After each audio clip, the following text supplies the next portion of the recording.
It's another edition of Time About the Movies, and today we're taking a look at the films of April 11, 2003. We have 4 films to look at today, so let's get to it. Let's start off with the biggest new release of the weekend, Adam Sandler and Jack Nicholson, together for the first time ever.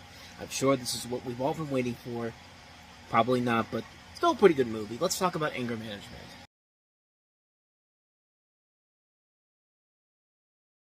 This is, of course, a movie where you have a businessman played by Adam Sandler who's sentenced to anger management under a renowned therapist with unconventional methods, that guy being Jack Nicholson.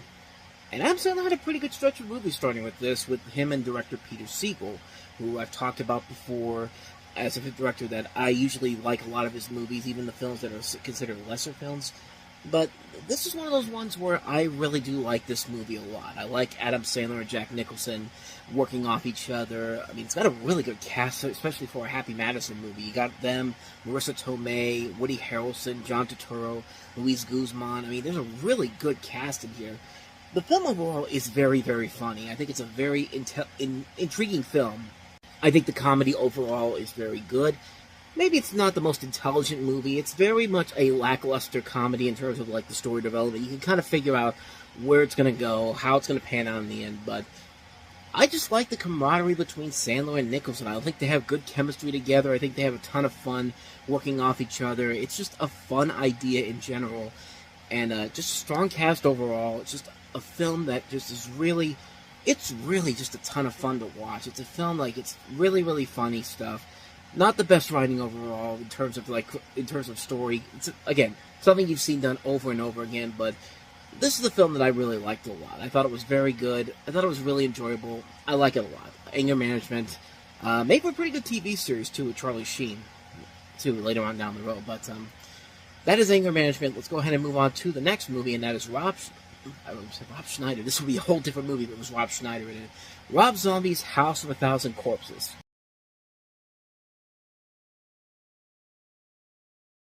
Yeah, try to imagine Rob Schneider in a movie like that. In this film, you have a group of teenagers who are kidnapped and tortured by a psychotic family during Halloween after traveling across the country to write a book. This is actually the first part of Rob Schneider's Rob Zombie's Firefly trilogy. And it was a film that went through various different studios. Like, Universal had it at one point, and then Universal basically had to, like... They basically asked Rob Zombie to tone it down, and he eventually had the project scrapped. So he took it to other studios. He essentially took it over to MGM, and MGM was going to release it, but then they refused to release it because of a controversial remark from Zombie claiming that the company had no morals for releasing the film. And then Zombie said he was going to release the film himself without the backing of a production company. And then Lionsgate picked it up, and the rest is kind of history, because the film did eventually find a following, even though it wasn't a huge hit financially and wasn't a big critical hit in particular. The thing only cost $7 million to make, and it made double that. And it did go on to have this big cult following to the point where Universal has basically said, "We're sorry. Come back to our theme park and do a Halloween Horror Nights of it, please."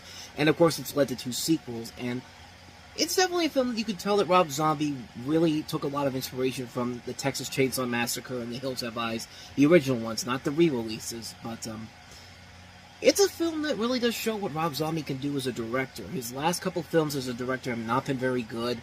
I mean, the Halloween movies, the Munsters.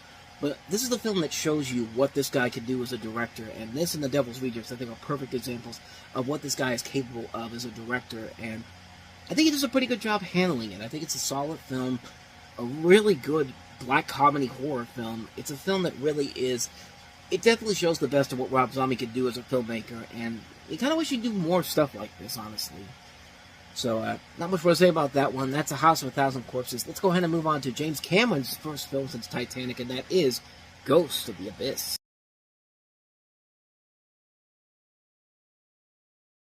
The real sequel to the Titanic. In a way, it's kind of true, but this is actually a documentary where James Cameron returns to the site of the wreck of the Titanic aboard the Russian research vessel Akademik Mislave Keldysh. I think I'm pronouncing that right. I could be completely wrong on that. With a team of history and marine experts and his friend Bill Paxton. Cameron and the crew document the interiors and exteriors of the wreckage using 3D technology designed for the documentary. While diving on September 11, 2001, the film crew hears about the 9/11 attacks and on the World Trade Center and the Pentagon.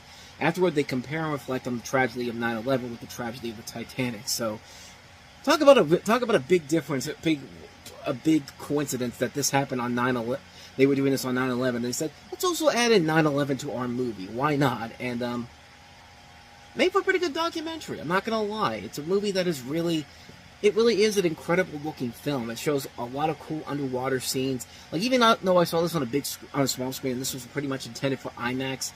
It's a film that really looks impressive, and they do a pretty good job of handling some of the CG to superimpose the ship's original appearance on the deep dive images in general. It's just really cool to see the wreckage that's still down there. I think it was still. I could be wrong, but I think they actually got rid of it a couple years ago. But it is cool to see them go down there and see that wreckage is still there, and it's just incredible to watch in general. It's a film that's really engaging. It's a film that's really interesting to watch. It's a movie that really is a ton of fun to watch and see how great these shots can look. I mean, these are really cool, good-looking shots underwater, which you don't think you could get. But with the cameras that they have here, it works to perfection. I think it works very well for this film's advantages. It's a really good film. I highly recommend checking it out. It's definitely an underrated documentary. Ghost of the Abyss. So let's go ahead and take a look at the last one we have here, and that is Better Luck Tomorrow.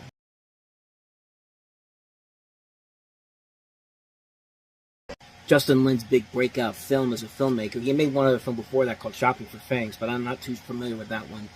But this is the first time I ever heard about him. I think a lot of people, for the first time, they heard about him through this movie. You have a story that's about Asian American overachievers who become bored with their lives and enter a world of petty crime and material excess. It tells a fictional story of youth violence, drawing inspiration from several sources, including the Columbine shootings and the murder of Stuart Tay, a teenager from Orange County, California. And it's interesting because MC Hammer, of all people, actually led to the funding of this movie. And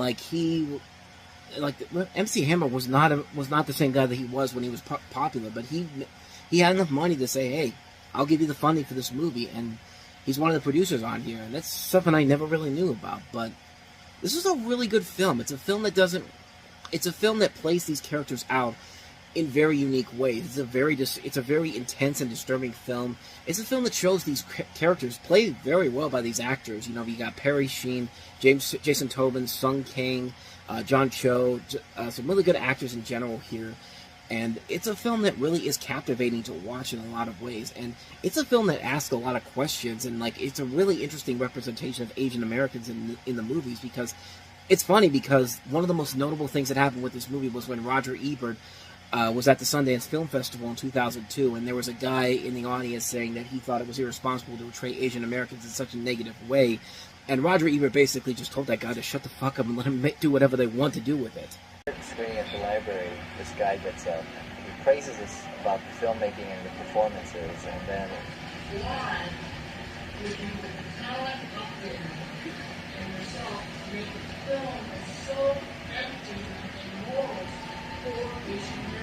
think a lot of times in films, there's not enough discourse, you know, and I think this was made for that, and it felt good to actually get that in return.